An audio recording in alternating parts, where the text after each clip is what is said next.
developing Uganda together. In chess, the small one can become the big one. It's the same here. And here too. Watch every move. Record every number so you can plan better.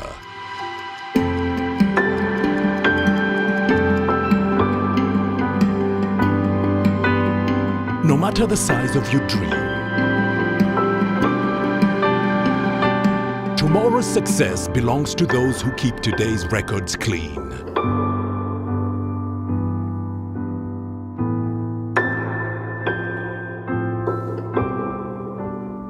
File your returns today. Uganda Revenue Authority, developing Uganda together.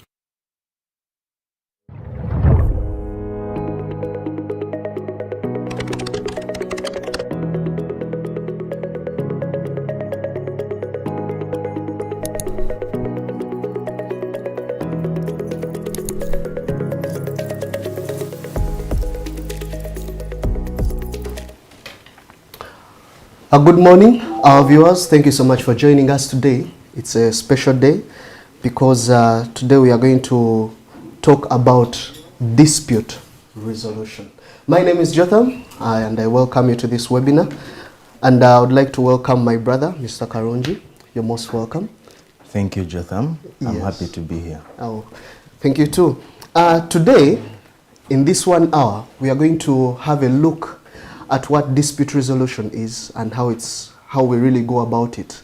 However, I want you to really push through all the questions, as many as possible, so that we can have them answered about tax dispute resolution.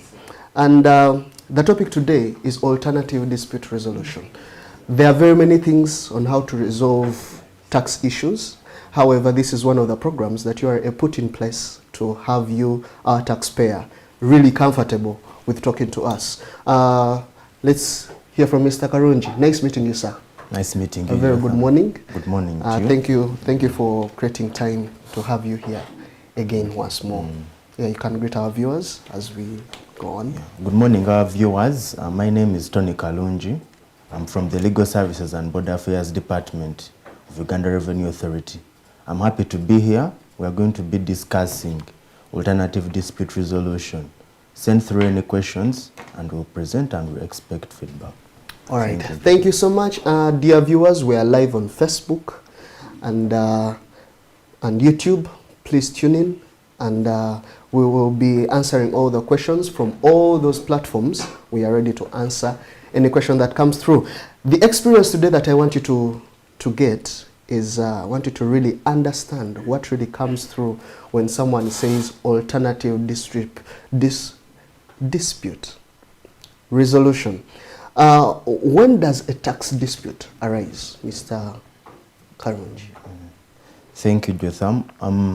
A tax dispute arises whenever there is a disagreement between the taxpayer and the tax collector URA. At any point, if the issue revolves around tax and the parties disagree, then a tax dispute has arisen. Yeah. So this program, when did it come into effect? Is there any other country or is there any policy that a taxpayer should know of that gives them the right to say, this time no, you have to find a way of sorting this out?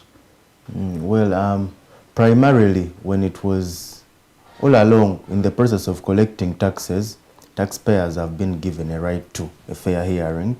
And with that, they are allowed, if they have any disagreement with the tax collector in any country, to try to resolve it.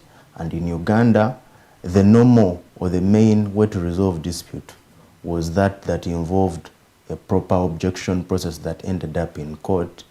But then countries tried to realize that it is possible to resolve these disputes without necessarily going through the mainstream litigation process. So it was also downscaled, and in Uganda, our section 2411 of the Tax Procedure Code Act was amended to allow the taxpayer dissatisfied with an objection decision, instead of going to the Tax Appeals Tribunal as the next procedure, to go for alternative dispute resolution, or ADR. Yeah. No. Okay, so what could be the cause? Because you know a dispute can happen, but what are some of the root causes of these disputes? Because our taxpayers, they may not even know that, okay, if I get into such a situation, I would rather run for alternative dispute resolution before anything goes west. Thank you. The causes, it goes to how we view things. It could be a simple example of a letter. There's a mediator who likes to use this example. It could be a letter W, but from where you're looking at it, the W could be the M, it could be a 3, it could be an E, depending on the circle where you're standing. So when we come to tax disputes, why do they arise? We have facts and the law.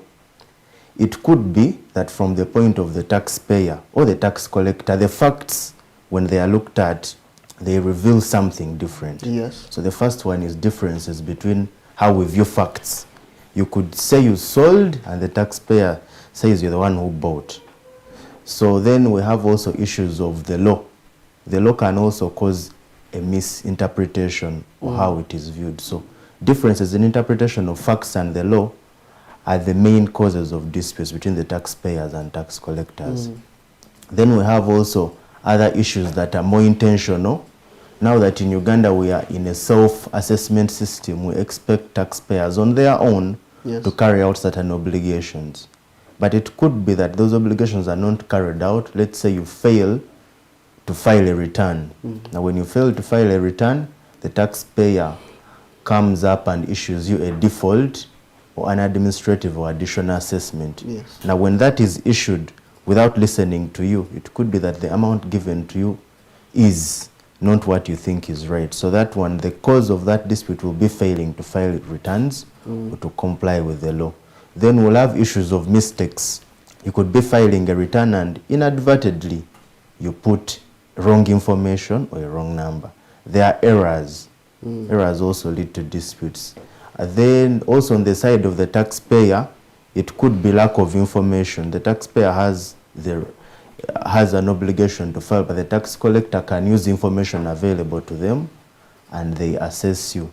So if you fail to provide information to the tax collector, a dispute could arise if what they use is not what you agree on. Then we have aggressive means like fraud, where people choose to go a long way to not perform their duties, To hide. And that really leads to disputes. Yeah. Okay, are there situations where, okay, should I call them precedences, where you go to court and there is a stalemate, despite... Installment. Stalemate. Stalemate. Yeah, thank you. It is possible. You go there and parties fail to agree. They fail to agree at objections, so the taxpayer goes to another level. They go to court. It's possible. We have had decisions which we would call split decisions. Even the panel could fail to agree on an issue, give a dissenting judgment. Then you go to another level, maybe the higher court, they decide otherwise. You go to the Court of Appeal, they also give a different. So split decisions are normal, stalemates are normal, but the way the dispute mechanism is designed, in a way there has to be a victor. And it could be a victor because of time.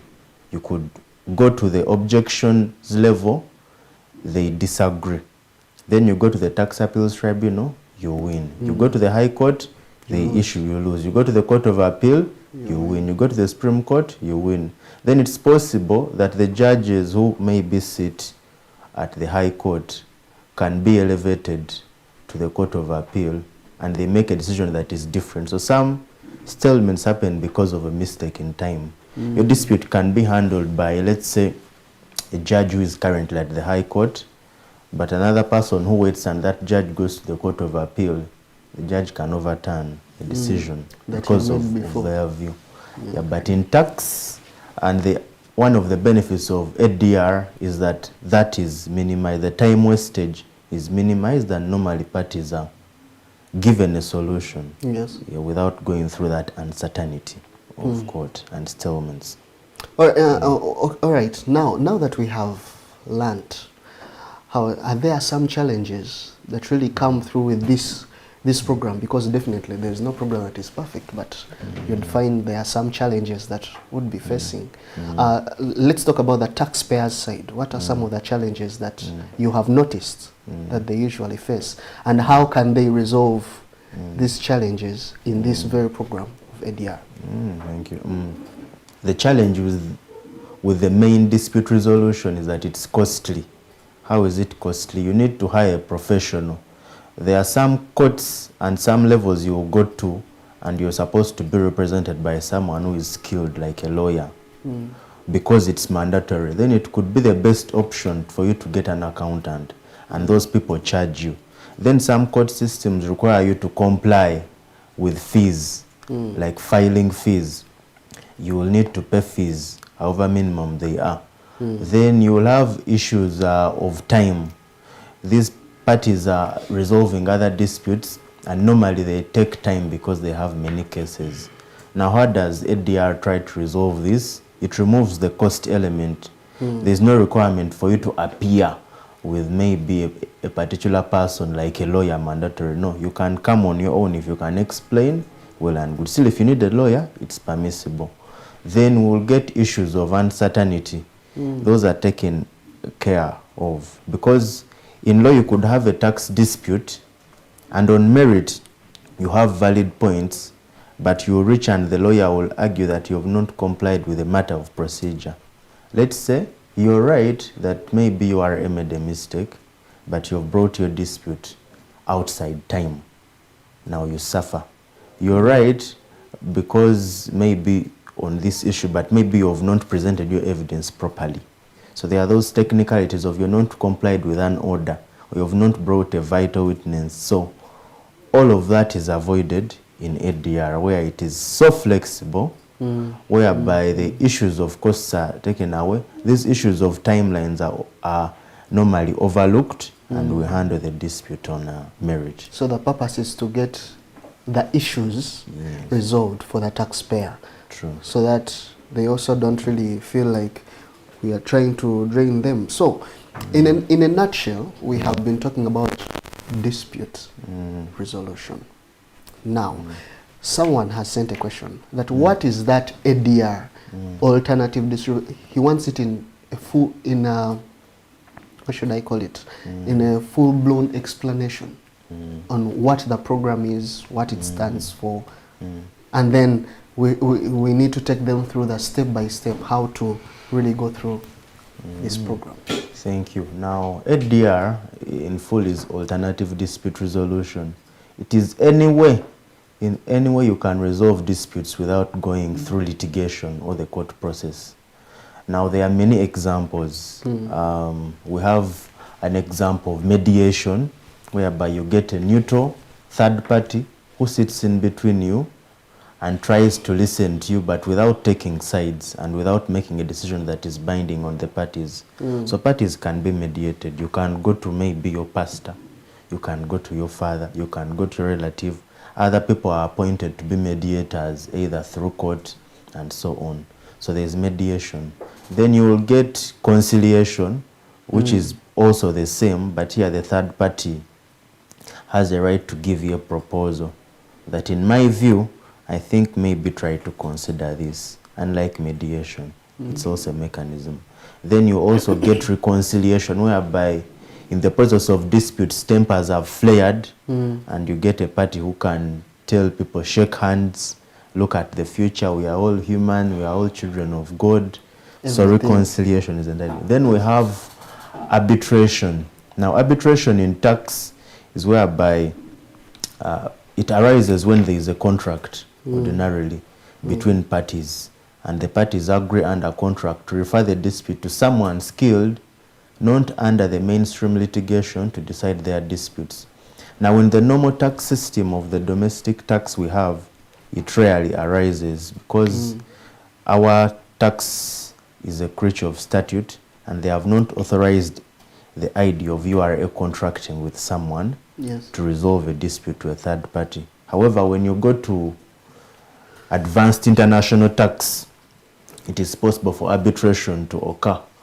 For instance, where there are disputes between countries, especially under where there is a double taxation agreement, it's possible under the mutual agreement procedure to also design your terms to include arbitration, whereby countries, or where there is an advanced price agreement, people agree to give it to an arbitrator. But that is advanced. But normally, arbitration is rare for domestic tax.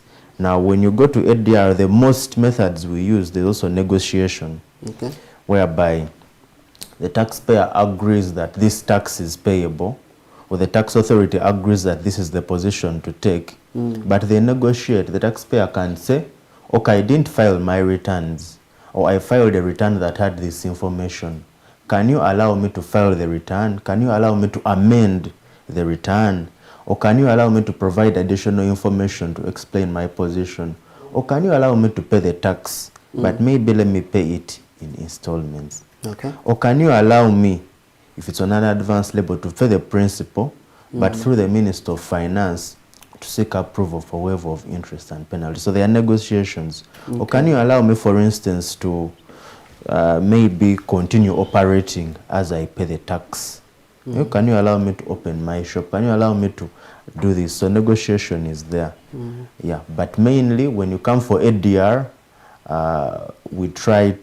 we use methods of resolving the disputes without going to court. We'll mediate the issue, we'll negotiate in the process, and we'll carry out conciliation, then we'll also reconcile.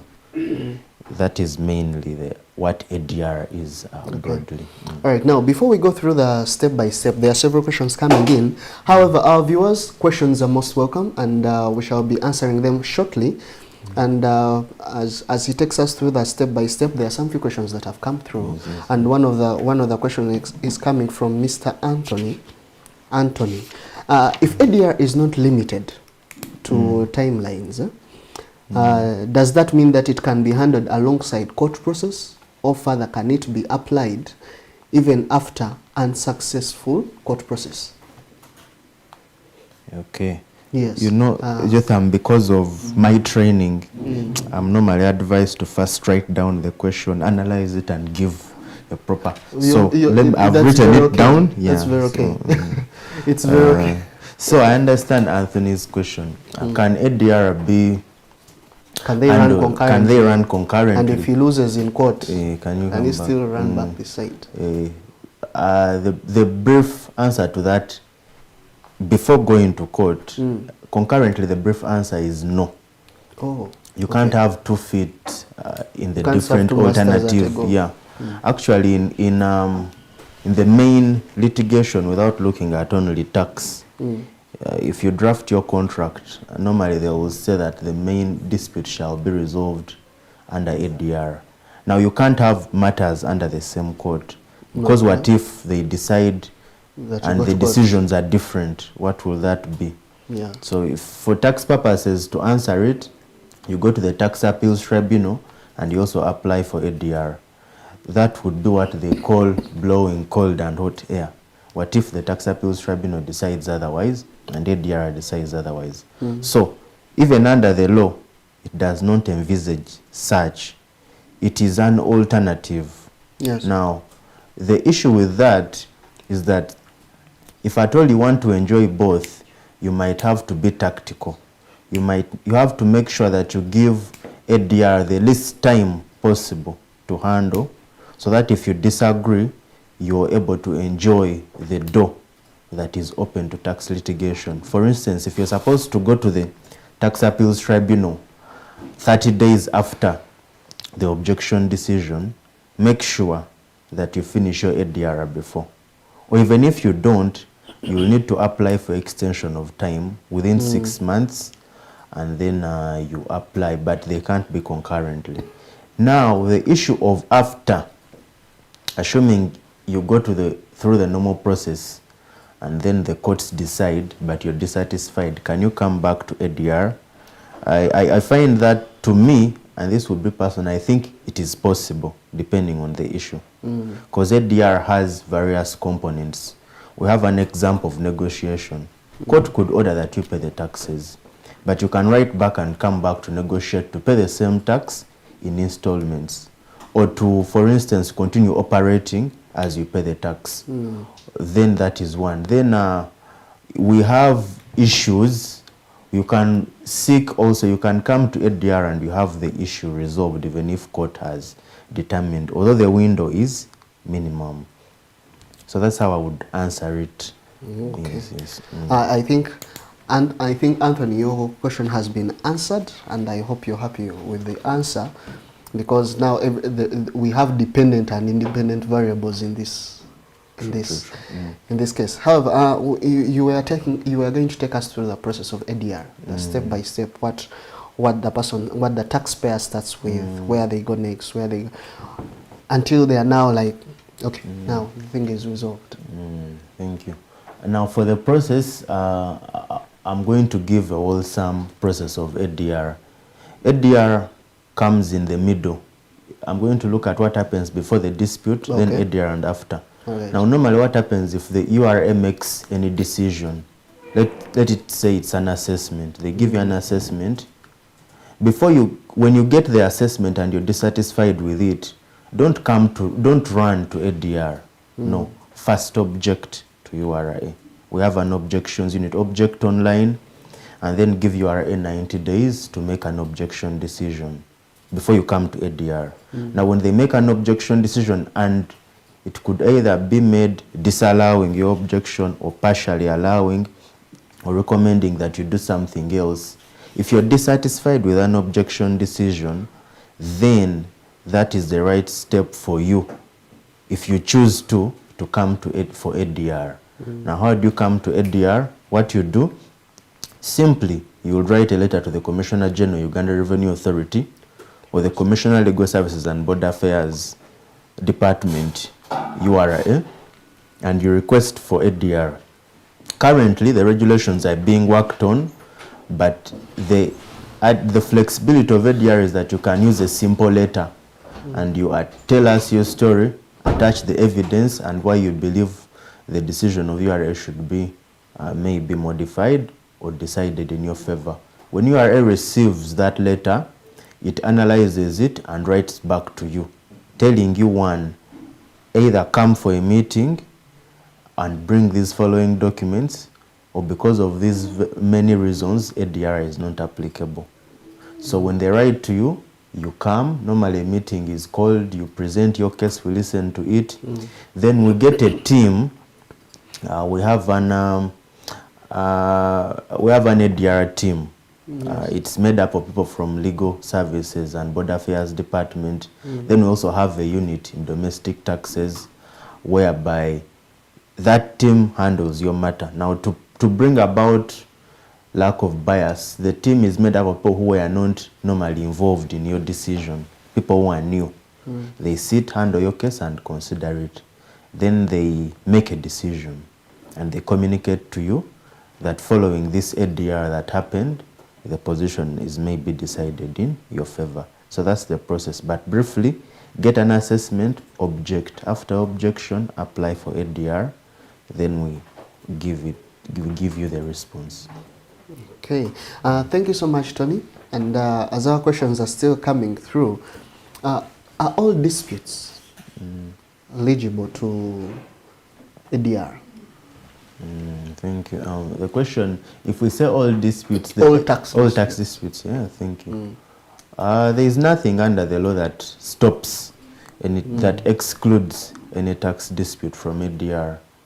And currently, whereas we are waiting for the regulations from the minister, currently I would encourage, if you have any tax dispute, write to ADR. Of course, when we receive it, we could give various reasons for excluding some. And one of them that I mentioned, if at all, for instance, you have not objected,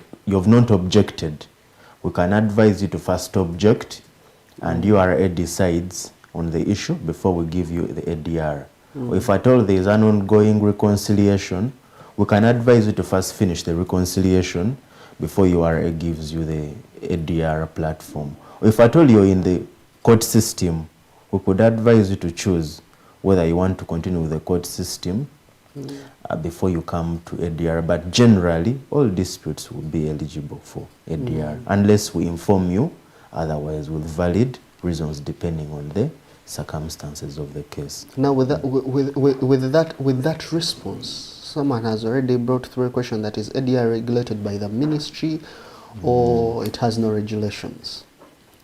Just to supplement what you are trying to say. Thank you. Yeah, they sent through a question asking, is it regulated by the ministry or minister? Thank you. Now, ADR is regulated by the law. That's how I would put it clearly. Our section 24, subsection 11 of the Tax Procedure Code Act introduced the aspect of ADR. Now, whereas it introduced ADR, it was provided that the minister in this case would be the Minister of Finance, Planning and Economic Development, would issue guidelines. And what do the guidelines provide? The guidelines provide the forum procedure and documents to follow if you're undertaking ADR. So the minister is yet to sign the regulations, but it will be soon. It's governed by the law, not the ministry. But the forum and the person to administer tax laws under the URA Act is URA, and for that it is URA. So the ADR is with URA, not with the Ministry of Finance. Yeah, except if you undertake some of the modalities of ADR, like negotiation, where you really want a waive of interest and penalty, we can involve, or you will apply to the Ministry of Finance. But generally it's URA, not the minister. Okay. And it's the law that governs the ADR process. All right, I think FINOP consults, that answers their questions. However, we are also receiving some appreciation that some of the taxpayers have seen this work, and URA has really helped them in some of the land and oil disputes. So kudos to the team that is really pulling this up. Are there cases where the taxpayer can actually, through this system, negotiate a zero liability on their side? Are there such cases, and how would one go to that angle? Thank you, Jotham, for that question. Let me rearrange the question before. When it comes to tax and negotiation, we could have question marks, because some people will argue that you can't negotiate on tax, being that it's a creature of statute and parliament, or either authorizes so. But if it's a matter of principle, and even if your tax is 100 billion, and on principle through ADR, on principle, either we realize there was a mistake on facts or the law, it is possible. We have no ceiling of an amount that cannot be handled under ADR. Okay. We have no ceiling on that. So even if you have how much tax under ADR, if on principle you're right, it can come to zero liability. Okay. Yeah, that is the brief answer. Although internally there will be processes for some amounts, but the principle is that any amount would go to zero if you're right on principle, because we're supposed to collect the proper tax, and tax is not a bargain of give me this, I give you this. No, we follow the laws. If the laws in place and the facts in place support you, a huge amount of tax should not be a reason for you to be failed because of your ADR. At least the law does not say so, and you are being a law compliant entity would not waive a huge amount to deny you a benefit. Yeah. Okay, so you have to give what belongs to Caesar. Okay. Can a taxpayer proceed to ADR without before objecting to an assessment? That's a question coming through. Thank you. That before objecting to an assessment, I just switch. Technically, no one would stop you from writing an ADR application or letter. But Okay. your ADR application is likely to be denied if you have not objected to an assessment. So if there is an assessment, before you object, you are encouraged to go through the objection process. Because if you look at the whole section 24, clause 11 of the tax procedure code is worded. ADR comes in after you're dissatisfied with an objection decision. It does not come in when you're dissatisfied with any tax decision. It has to be an objection. You're supposed to object. And the reason for this is that you may spend time in ADR, yet if you object, your objection can be allowed. Yeah, that is basically the reason. And then it also saves you time when your objection decision is handled properly. Okay. All right. Thank you, viewers. Thank you for tuning in. As we continue with this program, a question has come in, and someone is asking you to throw more light. When you were talking about the process, you talked about something called conciliation. So someone has commented that, my dear, some of us are not lawyers. However, we need to really know what do you mean by conciliation during this ADR. And the second question to that, as the taxpayer is asking you to kindly elaborate on the aspect of principle by giving examples that might give a rise to varying tax liabilities. Thank you. Yeah. The first question of conciliation. What conciliation is? Conciliation, I would relate it to, it's more of a sister to mediation. Under conciliation, parties that are disputing against each other, they go to a neutral third party who's not connected to either of them. Now that neutral third party does not have powers to make any decision that binds them. That neutral third party is not a judge who will say you have lost, you have won. Now, however, that neutral third party has powers to propose to the parties. Yes. It could be that we go to you, Jotham, and you say, I'm proposing that to resolve this dispute. You may take on this proposal. However, if you disagree with that proposal is not binding on you. Okay. Now, the split difference with mediation is, under mediation, the mediator has no powers to propose to you what to consider. The mediator just listens to you, guides, says this one, can you listen, can you allow? But under conciliation, the conciliator has more power than a mediator, and the conciliator can advise the parties that try to consider this proposal so as to end this. So that's how mediation, that's how conciliation works. Then also the other process is that it more of leans to reconciliation. That at the end of the day, the conciliator has to make sure that the parties that have come when they are not at good terms beyond the dispute, they are able to live and continue at good relations with one another. Okay. So that is a conciliation. Then to the second question, Anthony again asked to kindly elaborate on the aspect of principle by giving examples that might give rise to varying tax liability. Yeah, the issue of principle, I don't know whether I've gotten the question, but let me answer the way it is. I don't know what you mean by principle. Principle, it could be, and I'll give it by way of examples of varying tax liabilities. Yeah. By using examples I know, and there will mostly be cases that maybe have happened in court. We have cases on maybe, let's give an example of capital gains on a business asset. All right.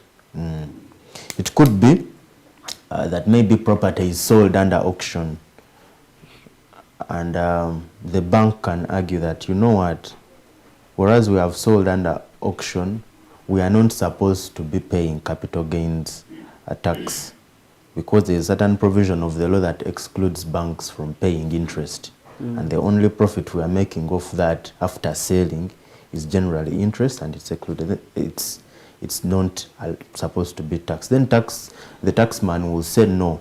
The section on that, when it comes to capital gains, it does not matter. No property is excluded, whether paid under auction or not. Then you'll have issues to do with maybe, we had one of transportation of maybe international transportation. You're transporting goods across countries. Now, should you withhold on that amount? Some people will say, no, you can't withhold because income is not sourced in Uganda. Others will say you can withhold because it is sourced in Uganda. You can also have issues to do with principles whereby a person will say, these are expenses, and another person will say, no, these are not expenses, these are reimbursements. But that's how far I can go with answering the question. Maybe, Anthony, you can rephrase on what you meant by principle if you're there. Yes. And then I can answer you properly if I've not done so. All right. Thank you so much, viewers. And when a taxpayer applies for ADR, people would like to know how long should they expect this thing to be resolved, or how long should they believe that, okay, if I apply for ADR within this period of time, the thing is resolved and we're done? Is there a time frame? Thank you. Currently, since there are no guidelines yet, there is no specific time frame of how fast ADR should be concluded. However, internally, URA handles ADR cases as soon as possible. Of course, to make sure that it's not very fast of you apply today, we give you in that very minute. No, we have to make sure we give you a fair hearing, we consider the process. But normally it shouldn't go beyond either 30 or even 90 days there. We try to make sure we finish it as soon as possible. But we are waiting for the regulations for the minister to pronounce him or herself on that. But currently there is no time limit. But just know ADR is faster.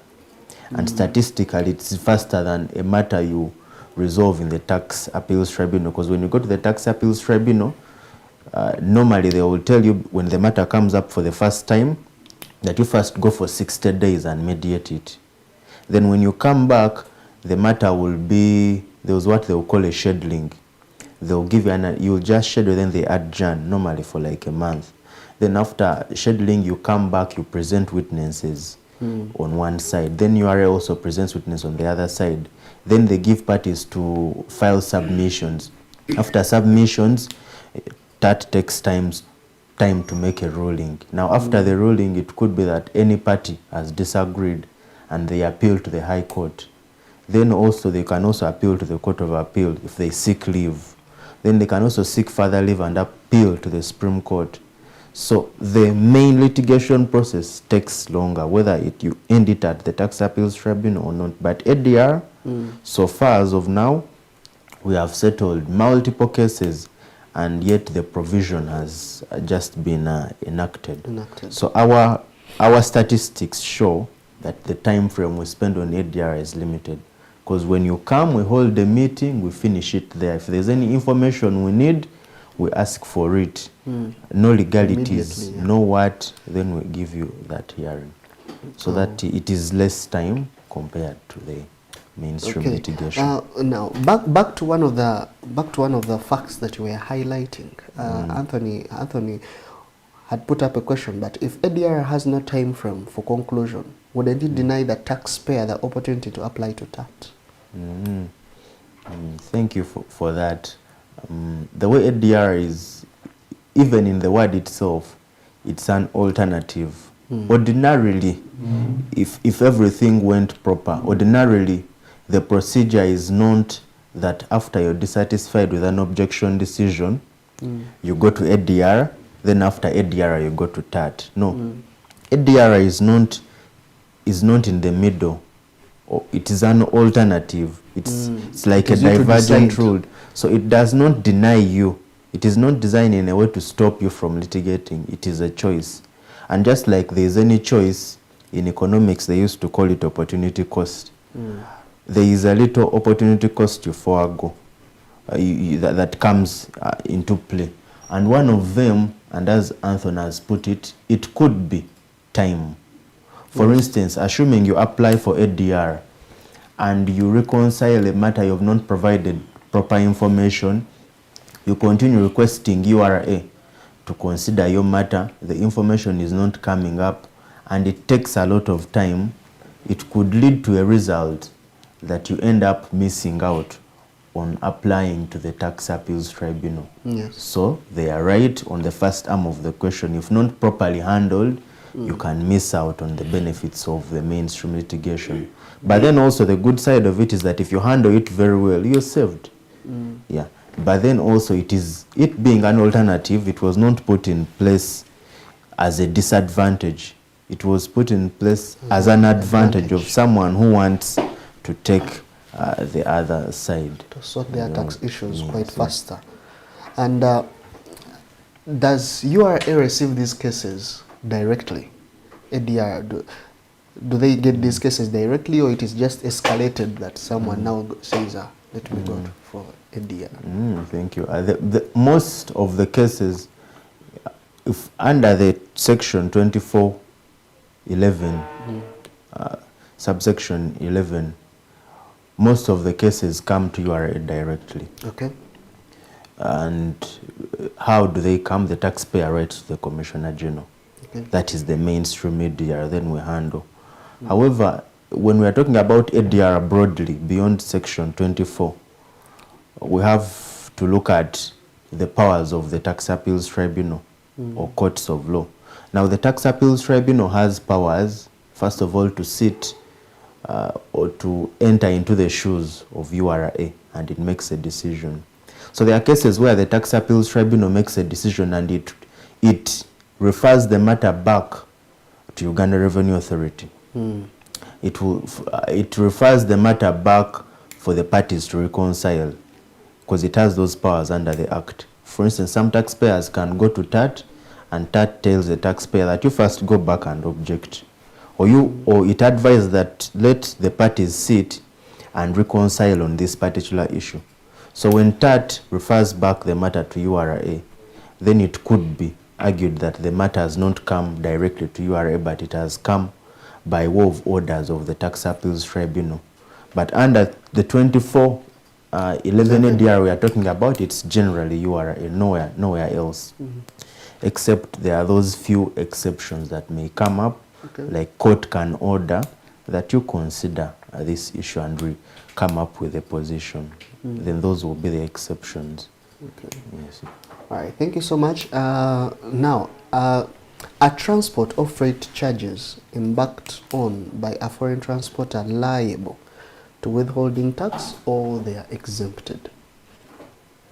Thank you. Okay, let me answer that question, but I'll answer it currently, although this was not part of ADR, but let me answer it. Yeah. There is an ongoing case in court. We expect a ruling, but before that, there was a matter of Roche Transport versus URA that decided on this issue. And they, according to the wisdom of the tax appeals tribunal, there was supposed to be withholding tax on international transport. However, the decision of Roche came in before the amendment. Now, under the current amendment, the amendments that were issued for the financial year 2021-2022, so 2022-2023, they amended that section. And now, if I told you transport now, you're not supposed to withhold. Yeah. But it's a matter of period. If you transported before the amendment came into place, you ought to have withheld. But if you transported now after the amendments, as per the law, you're not supposed to withhold, because that is regarded as a transaction or income that is not sourced in Uganda. So currently, no, there is no withholding. Yeah, I think, Felix, your question has been answered, and someone has raised the concern that isn't ADR denying URA that 30% that it gets when someone escalates the things to TAT? That's their question. Thank you for that question. Yeah, you're right. And in a way of encouraging ADR, we don't require taxpayers to pay 30%. But depends on how you analyze the facts. Okay. I would not say URA is denied the 30% because since normally we allow ADR after a person has objected, it is in the law, the enforcement could be different, but it is in the law that once you object with URA, you're supposed to pay 30% at the point of objection. Yes. Yeah, so URA, if URA wants to collect the 30%, it can collect it at the point of objection. And it can't use the excuse of ADR that to say that it has been stopped in paying the 30%, in collecting the 30%. That's how I would answer it. And the benefit is that ADR will help conclude the matter and you can collect the 100% of the tax. And then also URA is saved from refunding 30% of the tax with interest. Because if at all the taxpayer pays 30% of their tax and then they win the dispute against URA, URA ought to refund. And in that process of refund, some taxpayers request for interest, which interest could be high if at all it's a matter to do with those tax heads where interest is compounded like VAT. But I wouldn't say URA is denied the 30%. It can collect it at the point of objection. But at ADR, once a taxpayer, it is not a prerequisite when you apply for ADR that we say, where is your 30%? No, no, no. Yes. We don't request for 30% at the moment. All right. Thank you thank you. And does ADR only apply to domestic taxes, or it also applies to customs? Thank you for that question. Now, the ADR we are discussing today under Section 24 of the TPC only applies to domestic taxes. This is because the provision was inserted in the Tax Procedure Code Act, and that Tax Procedure Code Act has laws or acts that it applies to. And among those acts, the Income Tax Act, VAT, excise duty, stamp duty, they don't include the law that governs the customs laws. Now, the law that governs customs is the East African Community Customs Management Act, and it is not part of the TPCA. So the ADR we are talking about is not part of the, is limited to domestic taxes. But still, even if you go under customs laws, under the IACMA, they have provisions that can mirror or image to what we call ADR. The Commissioner Customs has powers to compound offenses. And in the process of compounding, they can try to give you only a penalty and not prosecute you. So the ADR we're talking about today is domestic and not customs. But for customs, you can also apply there because the Commissioner Customs has a lot of powers under the East African Community Customs Management Act. Okay. He has a lot of discretion. You can seek his discretion, I believe, and he can either, when it comes to issues of valuation, revise values. When it comes to issues of offenses, compound the offenses. When it comes to issues of time, allow you to do a particular act you ought to have done, and so on. Right. Are there fees to be paid before you are allowing ADR? Thank you for that. There are no fees to pay before URA allows ADR. You just bring a letter. The letter has no assessment, no what, you just bring it. So it is free. You write a letter, it is free. There is nothing, there is no money, there is no requirement of 30%, there is no stamp duty, there is nothing. It is free of charge. They don't charge you for the premises, they don't charge you for anything. They just resolve your dispute there and then. All right. Thank you so much, Mr. Karungi Tony. It has been a wonderful engagement having you here. And thank you, viewers, for staying tuned in. And as we have come to the end of our webinar, Please tune in for the next webinar next week. We'll be here again. And thank you so much, Tony. Again, have a beautiful day. Thank you, viewers. Thank you, Have a Joseph, beautiful for day. hosting me. Thank you. Yeah, you're welcome. Nice.